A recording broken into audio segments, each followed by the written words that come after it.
বাংলাদেশের জন্য ইসরায়েল একটি নিষিদ্ধ রাষ্ট্র। বহুদিন পর্যন্ত আমাদের পাসপোর্টে এই রাষ্ট্রটিকে নিষিদ্ধ রাষ্ট্র হিসেবে এমনভাবে সিল সাপড় মারা হয়েছিল যে পৃথিবীর সব দেশ ভ্রমণ করা যাবে এই পাসপোর্ট দিয়ে, কিন্তু ইসরায়েল নামক রাষ্ট্রটি ভ্রমণ করা যাবে না। এবং আমরা সেই শৈশব থেকেই ইসরায়েলকে ঘৃণা করতে শিখেছি। পিএলওর প্রতি আক্রমণের কারণে ইসরায়েলকে ঘৃণা করতে শিখেছি, জোর করে বিশ্ব মানচিত্রে একটি ইসরায়েলি রাষ্ট্র কায়েম করার জন্য এবং জোর করে অন্য একটি হাজার বছরের ঐতিহ্যবাহী রাষ্ট্রকে ভেঙে চুরমার করা এবং সেই রাষ্ট্রের যে জাতিগোষ্ঠী, সেই জাতিগোষ্ঠীকে উচ্ছেদ করার মতো যে নির্মম, আমরা যেটিকে এথনেটিক ক্লিনজিং বলি, যে জাতিসত্তার বিলুপ্তি যেভাবে রোহিঙ্গাদেরকে এখন মায়ানমার সরকার করছে, এইরকম পুরো ফিলিস্তিনি জাতিকে ধ্বংস করার যে নীল নকশা নিয়ে দীর্ঘদিন ধরে ইসরায়েল নামক রাষ্ট্রটি তাদের ইহুদিবাদ বা জায়নিজম মধ্যপ্রাচ্যে চালু করছে এবং সেটিকে প্রতিষ্ঠা করার জন্য তারা যেভাবে অস্ত্র এবং গোলা বারুদ ব্যবহার করছে, এটিকে আমরা ঘৃণা করতে শিখেছি। ফলে এখন 18 কোটি যে বাঙালি রয়েছে বা বাংলাদেশি রয়েছেন, তারা বলতে গেলে যাদের বোধ রয়েছে, বুদ্ধি রয়েছে, মানে শিশু এবং খুব বেশি বৃদ্ধ যাদের কোনো স্মরণ শক্তি নেই, এই দুটো শ্রেণী ছাড়া সব মানুষই কিন্তু মনে প্রাণে ইসরায়েলকে ঘৃণা করে। এবং ইসরায়েলের যে কোনো দুরবস্থা, অর্থাৎ একটি বিষধর জাতির সাপকে যদি পিটিয়ে মারা হয়, কিংবা একটি বাঘ বা ভাল্লুক গ্রামে এসে দীর্ঘদিন ধরে গ্রামের মানুষকে খেয়ে ফেলে, মানুষ খেকো বাঘ, এরপর গ্রামের গবাদি পশুগুলোকে ধরে নিয়ে যায়, তো এরকম বছরের পর বছর ধরে একটি বাঘ বা একটি ভাল্লুক যখন কোনো গ্রামবাসীকে অতিষ্ঠ করতে থাকে, সন্ত্রস্ত করতে থাকে, ক্ষতি করতে থাকে, গ্রামের সাহসী মানুষরা যখন সেই বাঘটিকে শিকার করে ফেলে, ভাল্লুকটিকে মেরে ফেলে, তখন গ্রামবাসীর মধ্যে যে ধরনের উল্লাস তৈরি হয়, তদ্রূপ ইসরায়েলের যে কোনো অধঃপতন এটি আমাদের বাঙালিদের মনে এক ধরনের তৃপ্তি দেয়। অন্যদিকে যেহেতু এটি একটি ঘৃণিত বস্তু, অস্পর্শ বস্তু, এই রাষ্ট্রটি এই রাষ্ট্রের নাগরিক, কাজেই এদের সঙ্গে যাদের সম্পর্ক, এদের সঙ্গে যাদের লেনা দেনা, তাদেরকে বাঙালি মন এবং মনন ঘৃণা করে। ধরুন আমরা এখন যেভাবে আবু জেহেলকে ঘৃণা করি, মীর জাফরকে ঘৃণা করি, আমরা তাদেরকে দেখিনি, আমরা তাদেরকে ঘৃণা করি। তদ্রূপ ইহুদি যদি বলা হয়, ইসরায়েল যদি বলা হয়, আমাদের গল্প, কবিতা, সাহিত্য থেকে শুরু করে ওয়াজ, মাহফিল, হুজুরদের বয়ান, বিভিন্ন কারণে এটি এত ঘৃণা এবং বিদ্বেষ তৈরি করেছে, যার ফলে ইসরায়েল থেকে যদি টনকে টন স্বর্ণ আসে এবং সেই স্বর্ণ যদি রাস্তায় বিছিয়ে রাখা হয়, খুব অল্প লোক আছে সেই স্বর্ণ ধরতে যাবে, স্পর্শ করতে যাবে না, এরকম ঘৃণা। তো এরকম অবস্থা যখন চলছে, তার উপর আবার এই হাল আমলে গত 6 মাস ধরে ইসরায়েল নামক রাষ্ট্রটি হামাসের নেতৃত্বাধীন যে এলাকা, সেই গাজা উপদ্বীপ, ছোট্ট একটা উপদ্বীপ, সেই উপদ্বীপে যে তাণ্ডব চালিয়ে প্রায় 40,000 নরনারীকে, শিশুকে যেভাবে নির্মমভাবে তারা মেরে ফেলেছে, এবং পুরো শহরটির বিরাট অংশ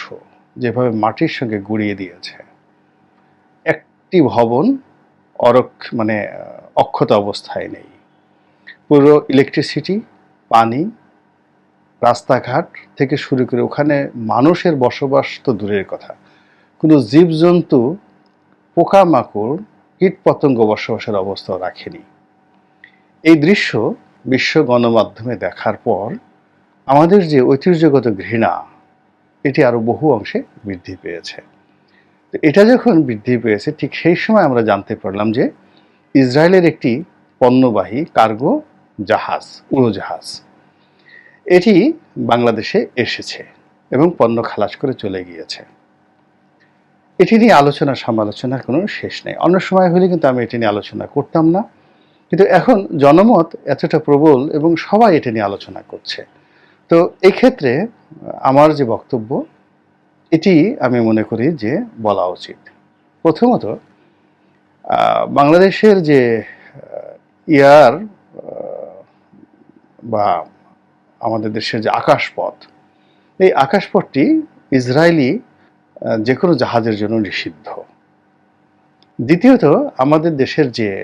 জলপথ বন্দর, এটিও ইসরায়েলের যে কোনো জাহাজের জন্য নিষিদ্ধ।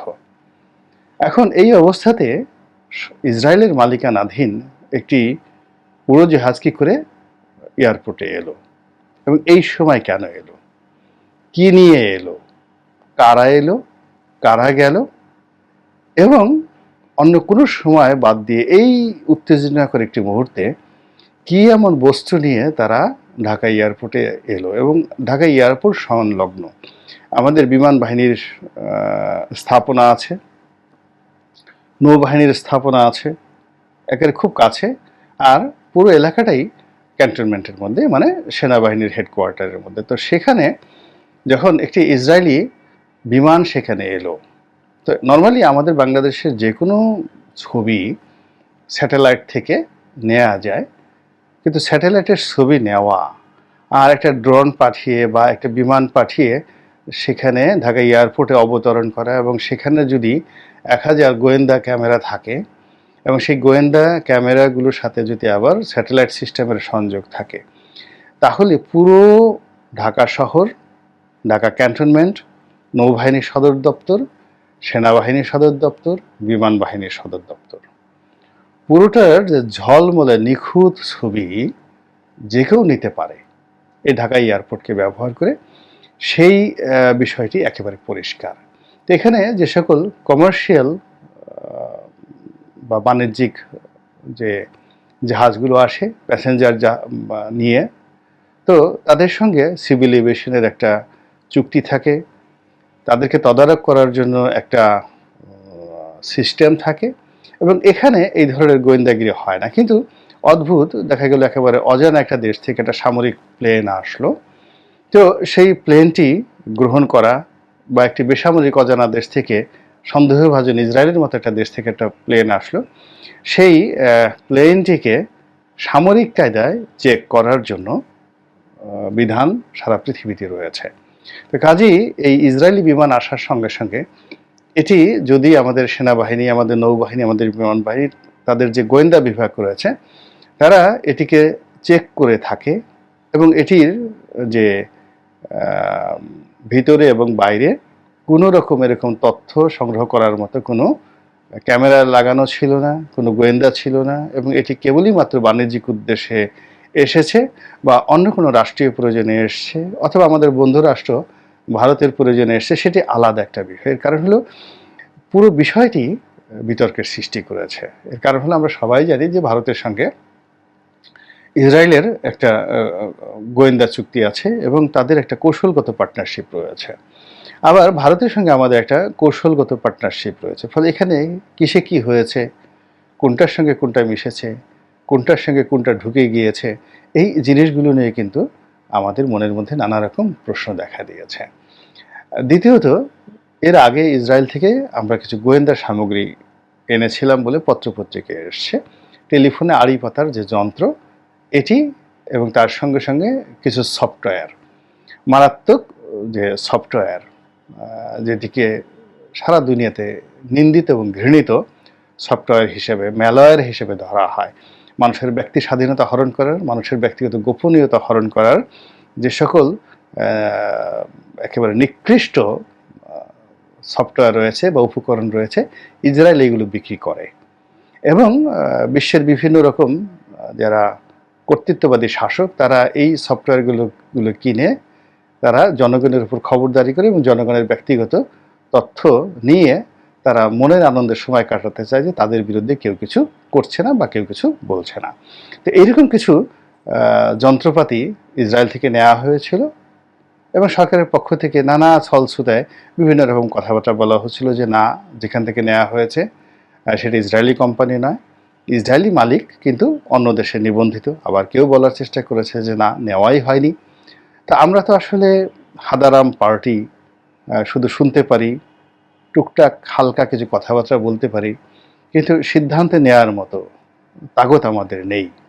ইরানের মতো বা ইরানি জনগোষ্ঠীর মতো ওইরকম বীরত্ব আমাদের নেই। লেবাননের বা ইয়ামেনের হুতিরা বা হিজবুল্লাহরা যে সাহস তারা দেখাতে পারে, ওই মানে রক্তই আমাদের মধ্যে নেই। আমরা হলো নমো ও নমো ও নমো, অমুক বাবা জিন্দাবাদ, অমুক মা জিন্দাবাদ, এরকম বিভিন্ন মা তৈরি করা, বাবা তৈরি করা, তার কদমে কদমবুসি করা, মাথা সেখানে ফেলে পদলেহন করা, তারপরে জুতোর নিচে চেটে দেওয়া, এই কাজ করার জন্য আমাদের মধ্যে লোক সংখ্যা এত বেশি যে বীর, সত্যিকার অর্থে বীর পশু, যে ভূমি, যারা বীর পয়দা করে, ওইরকম নজির আমাদের দেশে কিন্তু খুব অল্প। এই দেশ খুব অল্প বীর তৈরি করেছে, খুব অল্প বিজ্ঞানী তৈরি করেছে, কিন্তু অসভ্য, বেঈমান, মুনাফেক, দেশদ্রোহী সৃষ্টিতে এখানকার একটা উল্লেখযোগ্য ভূমিকা আছে। এবং এই কারণেই আমাদের যে স্বাধীনতা, সার্বভৌমত্ব যতটুকু আমরা এগিয়েছি, অর্জন করেছি, এটি এই ইসরায়েলি বিমান আসার কারণে লঙ্ঘিত হলো কিনা এটি নিয়ে কিন্তু সবাই আলোচনা করছে। সরকারের পক্ষ থেকে যে কথা বলা হয়েছে হালকাভাবে, এবং সরকারকে দয়া করে বলেছে, না বললেও পারতো। এর কারণ হলো এই দামি নির্বাচনের পর সরকারের ক্ষমতা এখন